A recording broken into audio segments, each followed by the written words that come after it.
Oh, wow. I didn't know. So you also have the same problem. I mean, exactly. What problem am I talking about? 10 days after you receiving your salary or after the payday, you're running broke. You say, hey, guess what?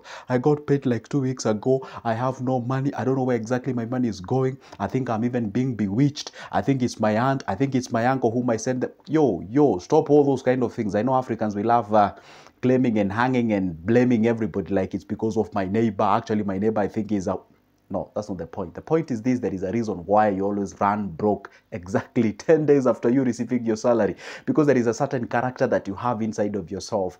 And by the way, not even a character. Some of the characters that you have deep inside of yourself that is actually detrimental to the finances. If nobody has ever told you this is the bitter truth and harsh one that we're going to share with you and explain what exactly are you supposed or not supposed to do so that at least you realize something. You can give something called the lifeline to your cash. Anyway, if you're first time watching me, my name is Joseph. Talk about money. I'm always on this board of pine talking about things to do with investments, and I upload a video each and every day. If you don't want to miss any of my good videos, this is how you do it. Just next to my, subscribers on your right, there is a small button written subscribe. Hit that magical button. Exactly. And also like the video. Let's get started now. Here you are. You get the paid or you get payment, and after 10 days you're running broke. So what exactly is going on? These are the things that you usually do. Number one, and I know you know them. Number one, it is because you do what we call the hasty spendings. You spend as if like you're really waiting for that moment, and you're like the money has gotten in, then there you are there, spending your cash like immediately you want to utilize it, because you're actually approaching money with something called the consumer mentality. Let me tell you one thing. You see, there's some people who you can give the money today. The money cannot even spend 24 hours in their hands. They think about, have you ever seen somebody whom you give the money, the only thing that clicks in their head is about spending? The same kids do. For example, if you give a kid some few cash, what do they think? They run to the next shop to buy something because they have the consumer mentality. They know nothing about investment. They know nothing about savings. They just know once you give them money, the next thing they do, they rush to the shop. Or maybe if you can try to verify this, go give your kid or maybe your neighbor's kid some few coins. They rush to the shop. Now that is exactly what you do. You have what we call the haste spendings. Like you're just like, you're just jogging. Yeah, before the money shows up, you're just jogging. The moment you're getting, whoop, you run into spending. Now, that's the problem. What you're supposed to do, you are always telling people, before you even spend your money, you really need to take at least 12 to 24 hours if it's possible, even 48 hours. Think about the true things that you need to get. Think about what you've been saying when you are broke. Because listen, one thing, when people do not have money, they tend to have amazing ideas. Hey, I think we can do this. I think I can do this. I think I can. I remember back then, I used to be a teacher somewhere. I used to tutor, and we used to have a conversation with the teachers and say like, hey, guess what? Once we get our salary, we're gonna sum up, or we're gonna come together and do this amount of money, open sort of a group, and maybe channel that money towards investment, blah blah blah blah. See, when people are broke, they so have amazing ideas. They join together, say yeah, sure, you have Joseph, I like your, you're amazing, me immediately after get our salary. Now here comes the payday. You don't even see nobody. They just disappear, and then you call them, where are you guys? Let's talk on Monday, because people approach money with this spending mentality. That's what you call the consumer mentality, or consumerism. You have these hasty spendings of your cash. You don't even put your thoughts in order so that at least you can be able to prioritize. There is something called the hierarchy of priorities. Let me just write that name here. Okay, there's something called hierarchy of priorities. Okay, if that's not the best, I bet you can be able to read that. No, the hierarchy of priorities is what comes first. See, when you put your house in order, as far as your brain is concerned or your mind is concerned, you put your, your thoughts in organized way. Now you can be able to say, I really need to buy a shoe, but does not fall under the very first things in the hierarchy of priorities. Maybe my rent is the hierarchy of priorities, my savings the hierarchy of priorities. I got some debts that's really disturbing me. Oh, guess what? I had received a call back at home. There is a very serious issue that I need to cater. That's a hierarchy of priorities. You really need to go back to the hierarchy of priorities. And I always advise people, write this hierarchy of priorities when at around 20, 15, 16, 20, 22, 23. That's the time when people are really so much, they really need money, okay?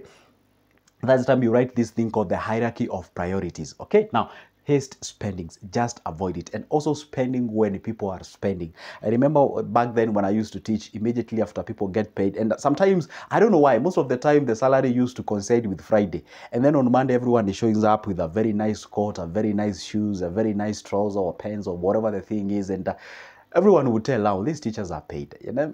And then I used never to buy anything at that particular period, because I knew one thing. I really hate when we look common. I really hate when we look similar all the time. So what I used to do, I never used to buy when they are buying. I put my money, and then during when the guys are crying, they are broke, they do all what at 17th, 18th, 20th, that's now I'm producing a very nice shoe as a new one. And they used to call me genius. They were like, "Yo, you Joseph, you're a genius. I mean, like, you have like other source of income." And they could gather around and want me to tell them, how exactly do you survive? And because I was in campus, they used to think that I was working online. I was not even working online. I was just having that single source of income. The only thing that I used to do is that I used to make sure that I spend when it is appropriate. And by the way, guess what? If you can be able to have that character of mind that I used to have there, then it can actually even earn you, sort of a respect from your boss. And the boss would see me with the new shoes on 20th when everyone is going for them for the advances, and you're showing up on a new shoes and you don't even disturb them. They're like, "Yo, this guy is doing something else extra apart from my salary." And sometimes they could borrow my ideas. What exactly can we do here? And all those kind of things. That's thing we call the reverse psychology. You really need to respect yourself. Anyway, I hope I've not dealt a lot of time in that particular point, but it's quite important because I know that is exactly what you do. And because today is on 20th of February 2024, you guys are about to get paid. Come on, don't do this, okay? And by the way, go ahead and write this hierarchy of priorities. It's quite very much important in your life. Okay, now we go to the point number 2. The point number 2 is none other than having what we call absence, It is something called absence. Absence of what? It's called absence of what? A working budget. A working budget. See, these things I've been talking about working budget like forever. See, if you do not have a working budget, obviously you tend to consume your money anyhow you want it. But if you can have what we call a working budget, you already know, hey, I earn an X amount of money, and X minus 1 goes to this, X minus 2 goes to this, X minus 3 goes to this, because that amount of money is what I used to save. This amount of money goes for my electricity, goes for my water, goes for my school fees, goes for my debts, like you have a working budget. And let me tell you one secret. I actually made a whole dedicated video on the importance of having a budget in your life. This budget is what we call the sacred language that money understands. Because I told you one thing, money is very spiritual.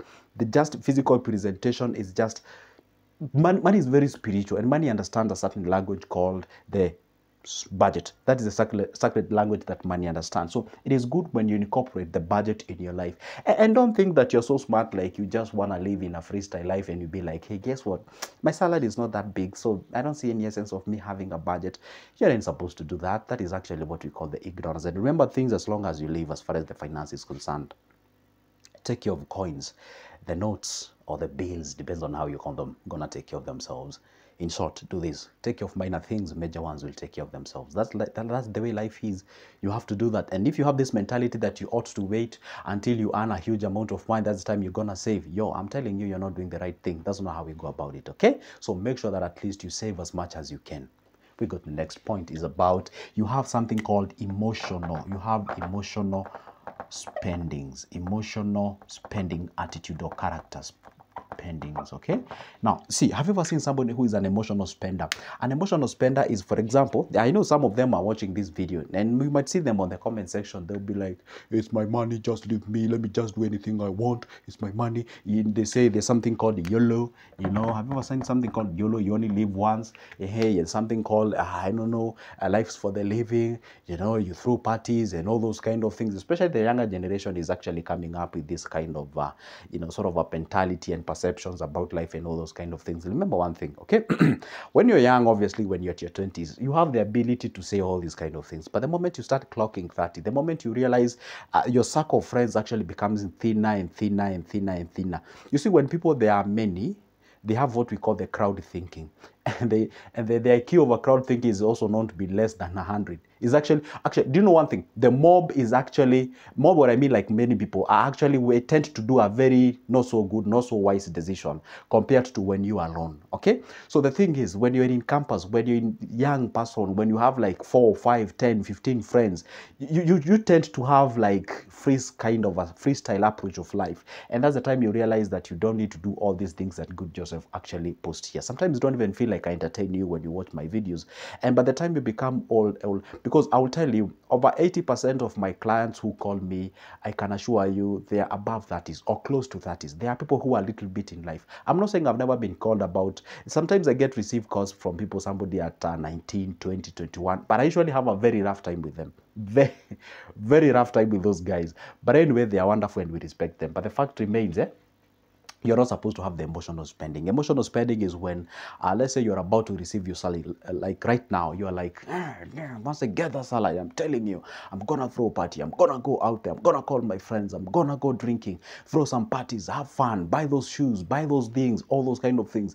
That is emotional approach of money. And one thing that you can never do and detriment your income or detriment your investments or financial freedom is when you approach your money emotionally. You're supposed to approach your money logically. You're supposed to be logical more than you are emotional, and that can actually help you a lot when it comes to achieving something called the financial freedom. Okay, so C is being emotional when it comes to money. Okay, when you realize somebody is telling you the truth, and by the way, the reason why these people are always beat on the comment section is because some of the information is really touches them and they feel like, but the message is home. That's the point. The last point is none other than having your what is because of your friends. What? Yeah, your friends. It's because of your friends. Your friends. The reason why 10 days after getting paid, you are broke. Why? Because of your friends. It's true. Birds of a feather flock together. People say, hey, you know what? Show me your friends. I'll tell you who you are. That's a reality. And people tend to ignore this part. If you hang around with spenders, if you hang around with people who are emotional spenders, if you hang around with people who never talk about investment, if you hang around with people who never talk about sacrifices, being out there, squeezing, trying the best as you can, you ain't gonna do nothing about your life. So the reality is this: hang around with the people who actually talk about investments, growth, development. I call them the 3Gs: the gold, growth, and gold. That's what you're supposed to do. So the point is this: your friends actually plays a very major role as far as your development is concerned. So be very cautious and careful and keen whom you hang around with. And if you realize your circle is not helping you in any way to grow, be very careful as far as the life is concerned. Anyway, guess what? That marks the end of my video, but don't forget, make sure that you hit that like button. Also, so comment down below and subscribe. And as well, you can always pick that number of mine from the description of this specific video. Give me a call. Let's talk about business for now. So now, it's a goodbye. See you there.